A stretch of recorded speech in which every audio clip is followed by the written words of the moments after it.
चलिए बेटा, है ना। आपकी गणित किधर है? मुझे गणित दीजिए। गणित में चैप्टर 1 का नाम तो मालूम ही है, एक तो हो गया, 2 भी हो गया, बहुपद अपना, है ना। बहुपद 2 भी, बहुपद के सवाल हो गए अपने, है ना। और अध्याय 3 का क्या नाम है अपना? निर्देशांक ज्यामिति। निर्देशांक ज्यामिति, वो भी मैंने करा दिया आपको, है ना। निर्देशांक ज्यामिति भी हो गई है। और अब आप कहो तो क्षेत्रमिति पे आ जाते हैं अपन, है ना। क्षेत्रमिति अपना शुरू होता है बेटा यहाँ से 171, पेज नंबर 171 पे, पेज नंबर 171 पे आते हैं अपन। और ये क्षेत्रमिति, हाँ बेटा, है ना बेटा। करें बेटा पूजा? यस, है ना। समझना बिल्कुल एकदम स्टेप बाय स्टेप, जीरो से शुरू करेंगे हम। कहाँ से? जीरो से। जैसे मतलब आज तक कभी तुम स्कूल ही नहीं गए, उस हिसाब से पढ़ाएंगे हम। पहली बार पढ़ रहे हो, उस हिसाब से पढ़ाएंगे, समझ रहे हो ना। हाँ, ताकि आपके एक एक स्टेप कॉन्सेप्ट क्लियर होंगे। देखिएगा, ये आपका स्थिर बिंदु है, ये हमारा स्थिर बिंदु O है, ठीक है ना। ये हमारा एक स्थिर बिंदु है,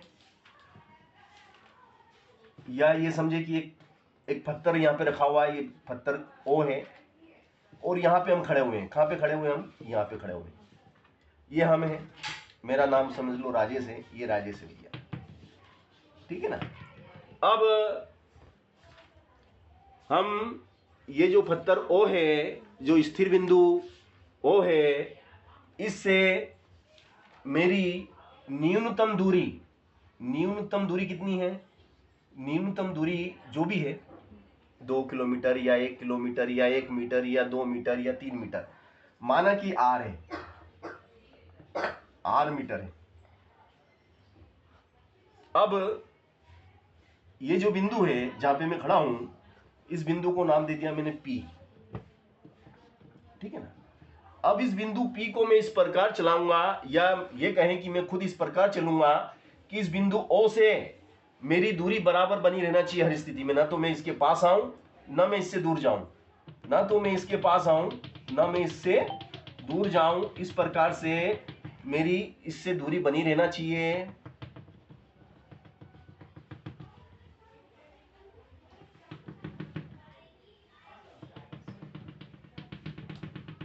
है ना। तो इस प्रकार से हम देखते हैं कि ये जो पथ बना है ना, ये पथ हमारा बना है, ये बिंदु पथ है, बिंदु पथ है, इसको बोलते हैं बिंदु पथ। तो बिंदु P के द्वारा जो पथ तय किया गया है, ये पथ आपका वृत्त कहलाता है। क्या कहलाता है?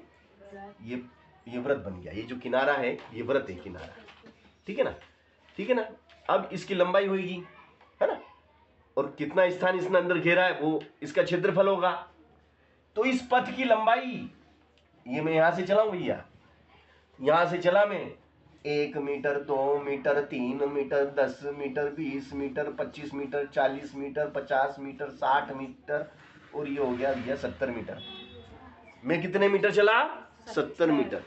तो P के द्वारा, बिंदु P के द्वारा चली गई कुल दूरी, बिंदु P के द्वारा चली गई कुल दूरी क्या कहलाती है? परिधि कहलाती है। क्या कहलाती है बेटा? परिधि कहलाती है।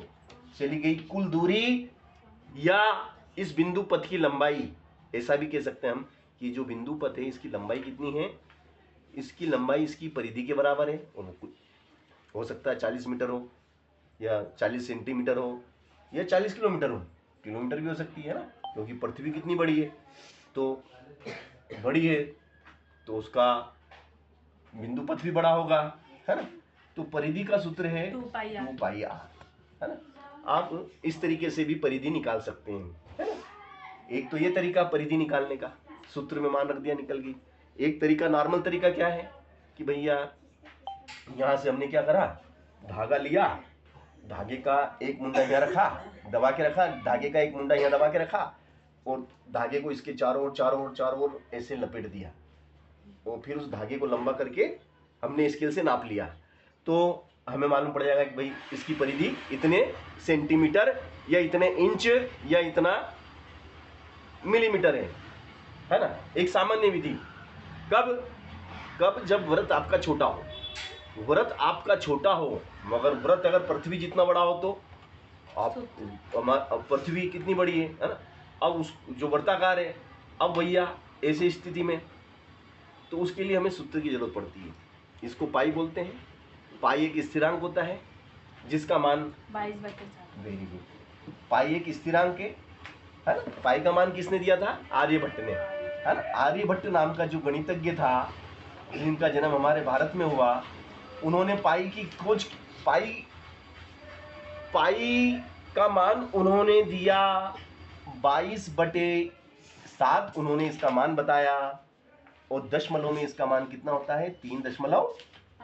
3.14 3.14 इसका दशमलव मान है। ये भी हमें याद होना चाहिए, और 22/7 भी हमें मालूम होना चाहिए, है ना। चलो, आर क्या है? आर हमारी त्रिज्या है, ये हमारी त्रिज्या है, ठीक है ना। यानी कि केंद्र से बिंदु P की न्यूनतम दूरी, सबसे कम दूरी, वो इसकी त्रिज्या कहलाती है। और ये कितना स्थान इसने घेरा है, ये जो स्थान इसने घेरा है, वो इसका क्या कहलाएगा? क्षेत्रफल। वो इसका क्षेत्रफल होगा भैया। ये जो स्थान घेर दिया ना, ये जितना भी, वो वृत्त का क्षेत्रफल होता है। और क्षेत्रफल का सूत्र क्या होता है? पाई आर स्क्वायर होता है, ठीक है ना। यहाँ तक क्लियर है? Yes sir. चलो, अच्छी बात है, आप सभी को यहाँ तक क्लियर हो गए, है ना। और आप भी देखना चाहें व्रत तो आप भी देखिए, क्योंकि आपके भी सिलेबस में है ना बेटा। ये अपन बाद में करेंगे जी। हाँ। पहले व्रत के बारे में बेटा मैं जो महत्वपूर्ण जानकारी दे रहा हूँ इसको नोट करो बेटा, है ना। एक काम करो, तुम ऊपर बैठ जा, और तुम थोड़ा सा एडजस्ट हो जाओ तो ये इधर आ जाएंगे, है ना, ठीक है ना, है ना बेटा। टेबल हटा दें, हटा, एक कॉपी ले लो बेटा, है ना। ये व्रत की जानकारी बहुत इंपॉर्टेंट क्वेश्चन है ना बेटा। चलिएगा आप अब बेटा देखिएगा, ये जो मैंने आपको व्रत के बारे में बताया, क्योंकि अक्सर पूछा जाता है कि व्रत किसे कहते हैं, तो अगर ऐसा पूछा जाए आपसे कि व्रत किसे कहते हैं, तो क्या परिभाषा होगी बताओ? व्रत किसे कहते हैं? व्रत एक ऐसा बिंदु पथ होता है, व्रत एक ऐसा बिंदु पथ होता है जिसकी स्थिर बिंदु से दूरी बराबर बनी रहती है, निश्चित बनी रहती है। देखो, ये यहाँ पे P था, तो यहाँ से यहाँ तक की दूरी कितनी थी? R। ये P उठ के यहाँ पे आ गया, तो भी इसकी दूरी क्या है? R। समझ रहे हो ना। तो ऐसा बिंदु पथ जिसकी स्थिर बिंदु से दूरी निश्चित बनी रहे, व्रत कहलाता है। व्रत, अब देखो ये क्या है आपकी, बताओ ये क्या है बेटा? त्रिज्या। ये क्या है? त्रिज्या।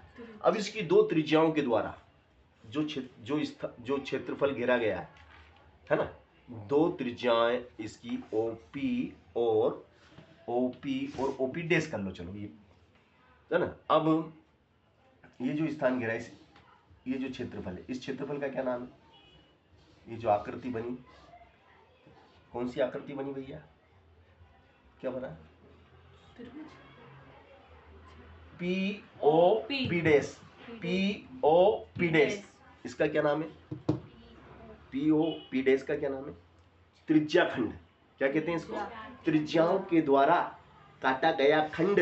जैसे ये मान लो कि आमलेट है, या ये समझो कि ये आपका केक है, केक समझ लो, गोलाकार केक है। अब केक से हम इतना हिस्सा हमने काट लिया इसमें से, है ना। तो ये त्रिज्याओं, इस त्रिज्या और इस त्रिज्या के द्वारा काटा गया खंड, ये त्रिज्या खंड कहलाता है। और त्रिज्या खंड का क्षेत्रफल क्या होता है? पाई आर स्क्वायर थीटा बटे 360। त्रिज्या खंड का, very good, pi R square theta बटे 360। देखो बिल्कुल सही जवाब दिया गया, वेरी नाइस, है ना बेटा। थीटा, इन दोनों त्रिज्याओं के बीच में बना कोण, this is theta, this is theta, this is theta, ये आपका थीटा बेटा। OP और OP डैश के बीच में बना कोण थीटा कहलाता है। OP और OP डैश के बीच में बना कोण थीटा कहलाता है। कंफर्म? यस। अब हमने आपको थीटा के बारे में भी बताया, थीटा यानी कोण। चलिएगा अब बात करेंगे बेटा अब हम बात करेंगे ये जो चाप है बेटा, ये जो चाप है देखो, ये लघु चाप है, ये लघु चाप है, ये यहाँ से लेके यहाँ तक का, ये यहाँ से लेके पी से लेके पी डैश, पी से पी डैश, क्या है ये पी से पी डेज, पी से पी डैश आपका लघु चाप कहलाता है। ये आपका 2 लघु पाई आर थीटा बटे 360। लघु चाप है। पी से पी डैश क्या है, लघु चाप, पी से पी डैश लघु चाप। और दीर्घ चाप कौन सा होगा बताओ, कभी मैं आपसे पूछूं कि बताओ दीर्घ चाप, मैंने लघु चाप बताया, तुम दीर्घ बताओ। दीर्घ है ना बड़ा, मैंने आपको लघु चाप बताया। लघु चाप यहाँ से चल के यहाँ पे आ गए तो एक छोटा सा टुकड़ा लघु चाप। अब यहां से चला और यहां से चल के मैं यहाँ पे आया, से पी, ये पी डैश से पी आपका दीर्घ चाप है। ये हिस्सा हटा दिया, ये हिस्सा हटा दो तो बचा हुआ, भैया आप यहाँ से हटा देंगे, इसको हटा दिया आपने, तब क्या बोलेंगे आप इसको, पी से पी डैश बोल ही नहीं सकते क्योंकि बीच में क्या खाई है, कंटिन्यू यहाँ से चलेगा, कंटिन्यू यहाँ से चलेगा, कंटिन्यू ये चलेगा, पी से पी डैश से पी, ये कौन सा चाप कहलाता है, दीर्घ चाप कहलाता है। ठीक है ना, तो भैया ये भी मुझे बताना था आपको, सुनिए है ना। अब भैया जो आपका ये लघु चाप है, इस चाप की लंबाई मुझे निकालना है, लघु चाप की लंबाई मुझे निकालना है। किसकी, लघु चाप की लंबाई का सूत्र बताओ। 2 पाई आर थीटा बटे 360। Very nice, very good. लघु चाप की लंबाई क्या बताया, 2 पाई आर और थीटा बटे 360। ये भैया आपको मैंने नोट कराया, ठीक है ना, यस है ना बेटा, लिख और रेखा बेटा बोल देना, देखो के दो ना। चल ये आपका लघु चाप हो गया, लघु चाप की लंबाई हो गई, त्रिज्या खंड का क्षेत्रफल हो गया, वृत्त का क्षेत्रफल हो गया, वृत्त की परिधि हो गई। यानी कि अब हम बात करेंगे कि भैया ये जो वृत्त है, इस पे थोड़ा सा मैं इसका इंट्रोडक्शन अभी में पूरा नहीं हुआ है ना, व्रत का इंट्रोडक्शन में आपको पूरा दे रहा हूँ। क्यों, क्योंकि भैया आप किस्मत वाले हैं, क्योंकि मुझे ये ज्ञान कब मिला मालूम, जब मेरी नौकरी लग गई।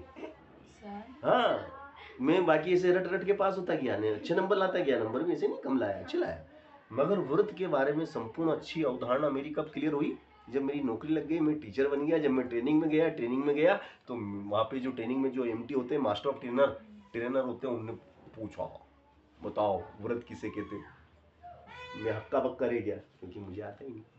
व्रत का क्षेत्रफल फटाक से बोल दूं, परिधि फटाक से, मगर कहते किसे पता ही मालूम,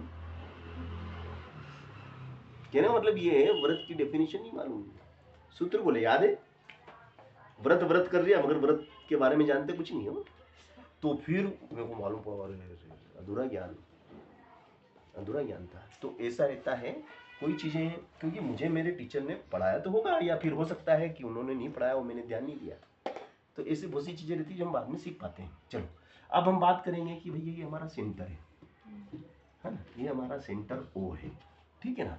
अब इस सेंटर ओ से जितनी इसके किनारे के किसी भी बिंदु को मिलाओ, सेंटर ओ से किनारे के किसी भी बिंदु को मिलाओ, वो त्रिज्या होगी। क्या होगी वो, त्रिज्या होगी, है ना। और कितनी त्रिज्याएं हो सकती है भैया इसमें, ऐसी अनंत हो सकती हैं। तो त्रिज्याएं कितनी होती है व्रत में, अनंत त्रिज्याएं अनंत होती हैं। त्रिज्याएं कितनी होती हैं, अनंत। Very good, very good. देखो ये सब चीजें त्रिज्याएं अनंत होती हैं, है ना। ये जब हम किसी कंपटीशन एग्जाम में बैठते हैं ना, तब ऐसी छोटी सी चीज पूछ ली जाती है और हम सोचते हैं यार सूत्र तो पूछा नहीं, यार सूत्र सवाल पूछ लेते ना तो हम कर देते हैं, ये जाने क्या पूछ लिया, त्रिज्याएं कितनी होती है ना। अच्छा त्रिज्याएं अनंत होती हैं, तो व्यास कितने होते हैं बताओ? व्यास भी अनंत। व्यास भी अनंत होते हैं, व्यास भी अनंत होते हैं भैया, व्यास भी अनंत होते हैं। अब देखो, अगर ये पूछा जाए आपसे कि बताओ त्रिज्या किसे कहते हैं, आपको ये पूछा जाए कि त्रिज्या किसे कहते हैं, तो कैसे परिभाषित करेंगे? वेरी सिंपल, किसी वृत्त के केंद्र और परिधि, किसी वृत्त के केंद्र और परिधि के किसी बिंदु को मिलाने वाला रेखाखंड त्रिज्या कहलाता है। किसी वृत्त के केंद्र और परिधि के किसी बिंदु को मिलाने वाला रेखाखंड त्रिज्या कहलाता है, जिसे हम r से दर्शाते हैं। और व्यास को हम कैसे परिभाषित करेंगे? व्यास, ये आपका व्यास है, ये व्यास है, ये पी क्यू क्या है? व्यास है।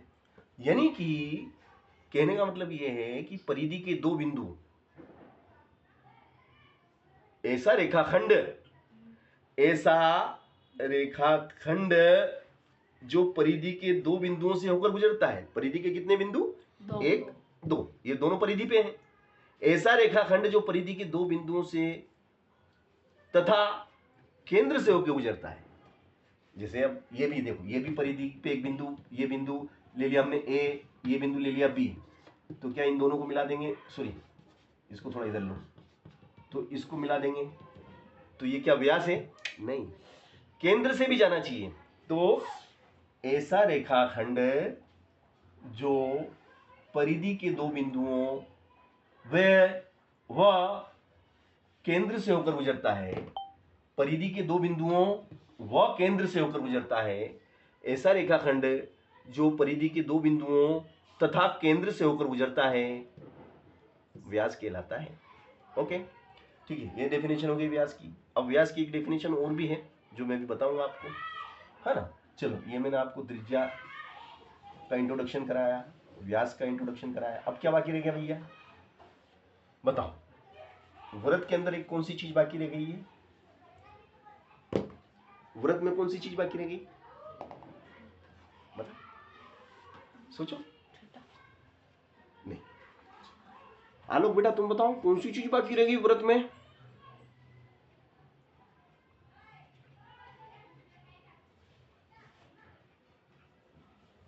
जीवा। क्या बाकी रह गई? जीवा। जीवा किसे कहते हैं? देखो, ये तो आपका सेंटर ओ है, जीवा, ये देखो, ये जीवा है, ये भी जीवा है, ये भी जीवा है, ये भी जीवा है, ये भी जीवा है, ये भी जीवा है, ये भी जीवा है, और ये भी जीवा है। समझ लो ना, जीवा का मतलब ये होता है, जीवा ऐसा रेखाखंड होता है जो परिधि के दो बिंदुओं को मिलाने से बनता है। परिधि के किन्हीं भी दो बिंदुओं को मिलाने से बना रेखाखंड जीवा कहलाता है। परिधि के किन्हीं भी दो बिंदुओं को मिला दो, कोई से भी दो बिंदु, इसको और इसको मिला दो, ये जीवा है। मगर ये व्यास है? नहीं। इसको और इसको मिला दो, जीवा है। इसको और इसको मिला दो, जीवा है। इसको और इसको मिला दो, जीवा है। मगर क्या व्यास है? नहीं। तो जीवाएं किसी वृत्त की परिधि के किन्हीं भी दो बिंदुओं को मिलाने से बना रेखाखंड जीवा कहलाता है। किसी वृत्त में कितनी जीवाएं हो सकती हैं? अनंत। देखो, ये पॉइंट नोट कर लेना भैया, जीवाएं भी अनंत होती है भैया, है ना। जीवाएं क्या कितनी होती हैं? जीवाएं इंफिनिट, अनंत होती है, अनंत। ठीक है, जीवाएं अनंत होती हैं। ठीक है, अब मुझे बताओ तुम कि सबसे बड़ी जीवा का नाम क्या होता है? ये जो व्रत है, इस व्रत की सबसे बड़ी जीवा कौन सी? जिसको मैंने क्या नाम दे रखा है? केंद्र। सबसे बड़ी जीवा को मैंने एक नाम और दिया था अभी थोड़ी देर पहले। इसको दिख तो रही है कि ये सबसे बड़ी है ना, इसी का कह रही है ना, व्यास।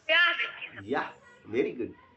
तो व्रत की सबसे बड़ी जीवा व्यास होती है, क्योंकि ये केंद्र से होके जाती है। जो केंद्र से होके जाती है वो जीवा भी होती है, व्यास भी होती है, उसके दो नाम है।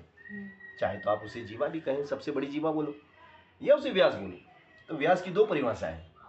किसी व्रत की सबसे बड़ी जीवा को व्यास कहते हैं, एक डेफिनेशन तो ये भी, तो भी नंबर पूरे मिलेंगे। और आप ऐसा बोल दो कि किसी व्रत के किन्हीं भी दो बिंदुओं तथा केंद्र से होकर जाने वाले रेखाखंड को व्यास कहते हैं, तो भी नंबर पूरे मिलेंगे। यानी कि दोनों ही परिस्थिति में इसकी दो परिभाषाएं दोनों ही सही हैं। समझ गए ना? Okay, yes. अब बात करेंगे हम, जीवा की खत्म बात हो गई है ना, और थोड़ा सा और बाकी रह गया है, वो भी बता देता हूँ। कुछ चीजें और बाकी रह गई हैं, क्योंकि मैं इसलिए बता रहा हूँ क्योंकि जब हम पढ़ेंगे व्रत के बारे में तो ये सब चीजें आएंगी हमारे पास, और उस समय इनकी जानकारी हमें होना चाहिए। जैसे मान लो ये कोई बिंदु है, जैसे मैं मान लो मैंने ये एक बिंदु लिया है ना, ये बिंदु मेरा है, इस बिंदु का नाम P है, ठीक है। अब इस बिंदु P से मैंने एक स्पर्श रेखा खींची। क्या खींची? स्पर्श रेखा, जिसको कहते हैं हम, इसको टच करती हुई जाती एक लाइन खींची मैंने, है ना। इसको जो टच करती हुई जाएगी वो इस बिंदु को, ये मैंने एक स्पर्श रेखा खींची है ना। ये मेरी स्पर्श रेखा L है। स्पर्श रेखा L जो किसी वृत्त की परिधि के बिंदु P को स्पर्श करती हुई गुजरती है। अब इस स्पर्श रेखा के बिंदु P जो P को स्पर्श करती हुई गुजरती है, इसको मैंने O से मिला दिया। तो बताओ कितने डिग्री का कोण बनेगा? बताओ कितने डिग्री का कोण बनेगा? 180। 90। त्रिज्या स्पर्श रेखा पर लंब होती है। त्रिज्या स्पर्श रेखा पर क्या होती है? लंब होती है। देखो ये स्पर्श रेखा है, ये त्रिज्या, ये 90 डिग्री का एंगल। तो त्रिज्या स्पर्श रेखा पर लंब होती है, यानी कि 90 डिग्री का कोण बनेगा। ये पॉइंट हमें याद है कि त्रिज्या स्पर्श रेखा पे लंब होती है, तो हम बता देंगे कि भाई ये 90 का कोण है ना? ओके, ये बहुत मोस्ट इंपोर्टेंट बात थी जो मुझे बताना थी आपको, ठीक है ना। चलो नेक्स्ट बात करेंगे अगली हम, कि भैया ये एक व्रत है आपका, ठीक है ना। ये हमारा एक व्रत है, देखिएगा ध्यान से, जो जो दिमाग में मेरे आ रही है मैं उतना आपको सब देना चाहूंगा। मैं नहीं चाहूंगा कि कुछ बच जाए, जितना मुझे मालूम है उतना तो मैं तुम्हें दे दूंगा, ठीक है ना। अब देखिएगा ये सर्कल है। अब इस सर्कल, इसके बाहर कोई बिंदु मैंने लिया, ये मैंने बिंदु ले लिया P। अब इस बिंदु P से इस सर्कल वृत्त को स्पर्श करती हुई रेखाएं कितनी रेखाएं ऐसी खींच सकता हूं मैं P से, जो इसको टच करती हुई निकले, इसके किनारों को टच करती हुई निकले। कितनी रेखाएं खींच सकते हैं? P बिंदु P से कितनी रेखाएं खींच सकते हैं कि जो इस वृत्त को टच करती हुई निकले? बताओ। Very good. हर बच्चा ये लेके आया है, और ऐसे बच्चों को शाबाशी देने में मगर ये कंजूसी करती है। बोले इसने क्यों से बता दिया, मैं बताने वाली थी। अरे सर नहीं, शाबाशी देने देती है। पूजा को भी गुस्सा आ रहा है, शाबाशी ले लेती है, हमको तो शाबाशी लेने ही नहीं देती है। चुप तो रिया कर, थोड़ा सा मौका तो दे बोलने का, बोलने का मौका ही नहीं देती है। एक तो मैं धीरे से बोलती हूँ और उसको भी मौका नहीं मिलता है। तो भैया आलोक बिंदु, बाहरी बिंदु P से किसी वृत्त को स्पर्श करती हुई कितनी रेखाएं खींच सकते हैं? अनंत। हाँ बिल्कुल, जोर से बोलो, क्योंकि सही बोलो। अनंत। या कितनी हो सकती है बेटा? कितनी हो सकती है बेटा? सब रिपीट करेंगे, सब ये बोल देगी सर मुझसे पूछा नहीं तो मैं तो सही बता देती। ऐसे बच्चे को साने। कितनी बेटा? देखो बेटा, आलो बेटा, देखो ध्यान से।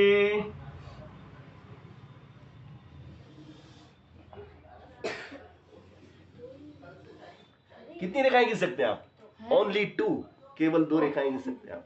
सर मैंने सबने रिपीट करा मेरा। सर मैंने नहीं कहा था, मैंने बोला था। तो भैया केवल 2 रेखाएं ऐसी हैं जो स्पर्श रेखाएं हैं जो इसको टच करके जाएंगी।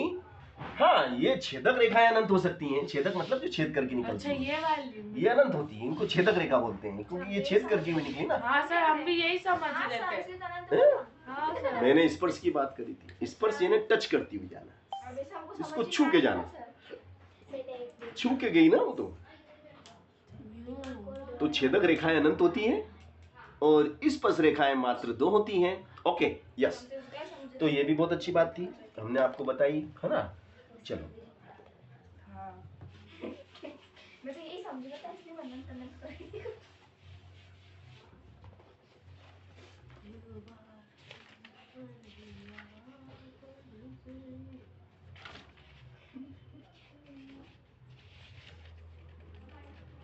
हाँ बेटा, अब हम आ जाते हैं त्रिज्या खंड हमारा हो गया ना, ये भी हो गया। अब यस, देना बेटा, very nice, very nice, good girl. पढ़ने वाले बच्चों की तारीफ करना पड़ेगी। देखिएगा, देखो बहुत महत्वपूर्ण प्रश्न मैं आपको कराने जा रहा हूँ और ये प्रश्न बेटा आपकी 2023 एग्जाम में पूछा गया है। और ऐसा नहीं है कि 2023 के एग्जाम में कक्षा 10 में पूछा जाएगा, यानी कि अगर ये प्रश्न कभी कभी क्या होता है, बड़ी बड़ी जो होती है कंपटीशन एग्जाम है ना, जैसे टीचर की एग्जाम हुई या क्लर्क की एग्जाम हुई या फिर बैंक भर्ती हुई या रेलवे भर्ती हुई, उनमें भी ये प्रश्न पूछे जाते हैं बेटा, क्योंकि बहुत अच्छा प्रश्न है। देखिएगा, एक घड़ी की मिनट की सुई, एक घड़ी की मिनट की सुई की लंबाई 14 सेंटीमीटर है। क्वेश्चन लिख देता हूं मैं, एक घड़ी की मिनट की सुई,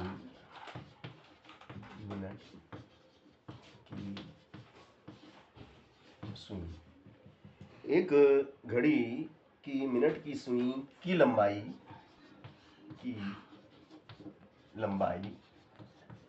14 सेंटीमीटर है।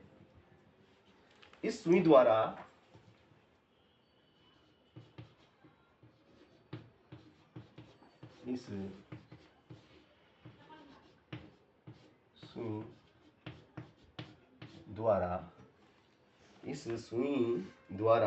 5 मिनट में, इस सुई द्वारा 5 मिनट में रचित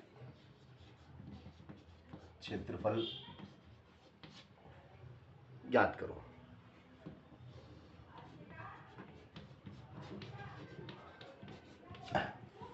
ये क्वेश्चन है बेटा हमारा, ठीक है ना, बहुत सरल और बहुत अच्छा है और इससे कई प्रश्न बन सकते हैं। इस प्रश्न से अनेकों प्रश्न बन सकते हैं, है ना। अगर एक प्रश्न आपने समझ लिया तो इससे जितने भी प्रश्न बनेंगे वो सभी प्रश्न आप बड़ी ही सहजता और सरलता से कर पाएंगे।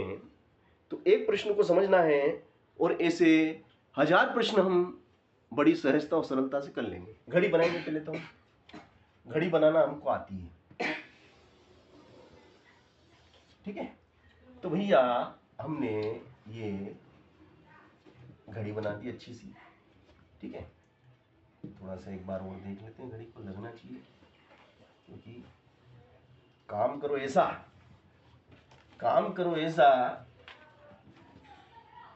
कैसा आलोक, काम करो ऐसा कैसा, अलीना बताइए, काम करो ऐसा। बोलना याद है तो सर। बोला था, ध्यान नहीं दिया तुमने। सर बोली थी अभी। मैंने क्लास में बताया था इसको। बोल कान में सर बोली थी अभी। काम करो ऐसा कि दुनिया करना चाहे तुम्हारे जैसा। काम करो ऐसा कि दुनिया करना चाहे हमारे जैसा। हमारे जैसा या तुम्हारे जैसा? हमारे को नहीं, हमारे जैसा। हाँ? हमारे जैसा। Very good, very good. Sorry, इसमें सुधार कर दिया देखो इसने, क्योंकि काम करो ऐसा कि दुनिया करना चाहे हमारे जैसा। Very nice. देखिएगा बेटा आप, वेरी नाइस। तो ये देखिए, अब आपकी जो घड़ी की सुई की लंबाई 14 सेंटीमीटर है, सुई द्वारा 5 मिनट में, देखो भैया, ये भैया ये 12 लिखे ना यहाँ पे, यस सर। यहाँ 12 है, यहाँ पे 6, यहाँ पे 3 3, यहाँ पे 9 9, है ना बेटा। तो ये जो सुई है ना, तो 3 का पड़ा हो गया। और पी कितनी इसकी लंबाई, 14 सेंटीमीटर। सही बोल रही, सही बोल रही। 5 मिनट में देखो भैया 12 से कहाँ पे आएगा ये, 1 पे, 12 से कहाँ पे आएगा, 1 पे, फिर 2 पे, ये 1 और ये 2, तो 5 मिनट, 10 मिनट, 15 मिनट, समझ गए ना। तो ये यहाँ से चल के ये यहाँ पे आ गया कांटा। कितने डिग्री का कोण बनाया इसने, ये भी आपका 14 सेंटीमीटर है ना, ये भी 14 है और ये 14 है। चलो अभी फिलहाल अपन इस 12 को हटा देते हैं, 12 से कंफ्यूजन हो रहा है अभी, तो फिलहाल 12 को हटा दो, सिर्फ ऐसा चलने दो, ठीक है। यहाँ पे P कर लो, यहाँ Q कर लो। अब आपको त्रिज्या खंड दिखाई दे रहा होगा ना, ये त्रिज्या खंड बन गया आपका। अभी थोड़ी देर पहले हमने करा था ना, ये कितने डिग्री का कोण बना, 30। Very nice. Theta is 30, theta is 30 degree. अब थीटा दिया था क्या उसने आपको, नहीं थीटा नहीं दिया, मगर हमने बता दिया कि 30 है। 30 कैसे बताया तुमने, अंदाजे से। अंदाज से बता देते हैं। बाप रे, सर ये देख लेते ना इसके अंदर जॉब ऐसे करके कैसे मतलब 30 फिर उसके बाद 45 सर ये फिर बढ़ता जाता है ना ऐसे सर। नहीं सर ऐसे हाँ, तो 40 का ऐसे देखो हाँ सर 30 सही करा तुमने, 30 सही बताया, 30 60 हाँ 90 हाँ यही करा कि यस सर हाँ, देखो ये मुझे नहीं मालूम था, तुमने बता दिया, अच्छा रिया, चलो अच्छी बात है। यानी कि अगर ये सब पूछा जाए कभी आपसे, 1 नंबर के ऑब्जेक्टिव में पूछ लें कि बताओ कि मिनट की सुई द्वारा 5 मिनट में कितने डिग्री कोण घुमा जाता है। मिनट की सुई 5 मिनट में कितने डिग्री घूमती है। मिनट की सुई है, 5 मिनट में 12 से 1 पे आ गई, 5 मिनट हो गए, कितने डिग्री कोण घूमी। 30 तो बताओ 10 मिनट में कितने डिग्री कोण घूमेगी। 60 तो बताओ 1 मिनट में कितने डिग्री कोण घूमेगी। 1 मिनट में, 1 मिनट में, अच्छा 1 मिनट, घड़ी की मिनट की सुई के द्वारा, घड़ी की मिनट की सुई के द्वारा 1 मिनट में कितना डिग्री कोण घूमेगी। 1 मिनट में, 1 मिनट में कितने डिग्री, क्या पता 5। 5 ही तो कभी नहीं क्या ठीक है ला स्केल दे। अरे तू बेटा कैसे, वो सर ए भैयू 5 रुपए के 30, 5 रुपए की 30 पेंसिल, 5 रुपए की 30 पेंसिल, तो 1 रुपए की कतरी, 5 रुपए की 30 30, 1 रुपए की कतरी,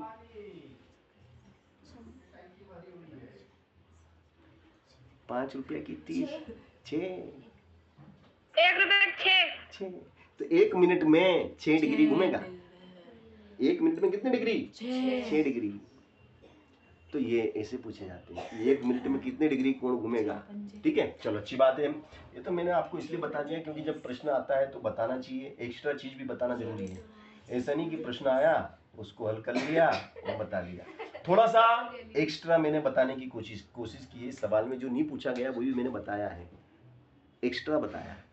एक्स्ट्रा बताने से फायदा होता है, नुकसान नहीं होता है ना। ओके चलिए, तो थीटा कितना भैया 30, आर कितना भैया 14, तो ए कितना है area pi R square theta बटे 360। तो अब ये तो 22 बटे क्या आएगा आपका 22/7, 14 का वर्ग, थीटा 30 22/7 हो गया बेटा। आर की जगह 14, 2 वाली को डायरेक्ट कर देता हूँ। थीटा कितना बेटा? 30 और नीचे 360 है ना। और ये 0 से, ये 0 खत्म। 3 से, 3 एकम 3, 3 दूनी 6 और 7 से, 7 दूनी 14, 2 से, 2 छंग 12, 12, फिर 2 से, 2 एकम 2 एकम, 2 तिया 6। ए बराबर कितना होगा? 11 गुणित 14 बटे में कितना? 3। तो बोलो बेटा, 14 एकम 14, हासिल 1, 14 और 1 15, 154 54, बटे 3 वर्ग सेंटीमीटर। 154 बटे 3 वर्ग सेंटीमीटर। देखो ये 154 बटे 3 वर्ग सेंटीमीटर है। तो सवाल को हमने पूरा समझा। सवाल को हमने आपको एक एक अवधारणा इस सवाल की क्लियर की है। अवधारणा वो जरूरी है। देखो सवाल करने से हमारा उद्देश्य पूरा नहीं होता है। सवाल को अगर मैं कर देता हूं तो वहां मेरा उद्देश्य पूरा नहीं होता है। एक सवाल को हमें इस तरीके से समझना है, उसकी अवधारणा को इस प्रकार समझना है कि उस टाइप के वो हमें 10 सवाल दे दे, 50 सवाल दे दे, तो भी हम कर पाए। अब इसी सवाल में उसने बोल दिया भैया क्षेत्रफल ज्ञात करो। वो बोल देता चाप की लंबाई ज्ञात करो, तो कैसे करते हैं? तो चाप की लंबाई का सूत्र लगा देते हैं, है ना। इसी सवाल में अगर वो चाप की लंबाई का बोलता तो निकालो तो बेटा चाप की लंबाई। अब मैंने आपको दिया, इसी सवाल में चाप की लंबाई ज्ञात कीजिए, ये मैंने आपको करने को दिया। सवाल यही रहेगा। Very good. हाँ करो बेटा, सूत्र में मान रख के मैं कर दो तो करो बेटा।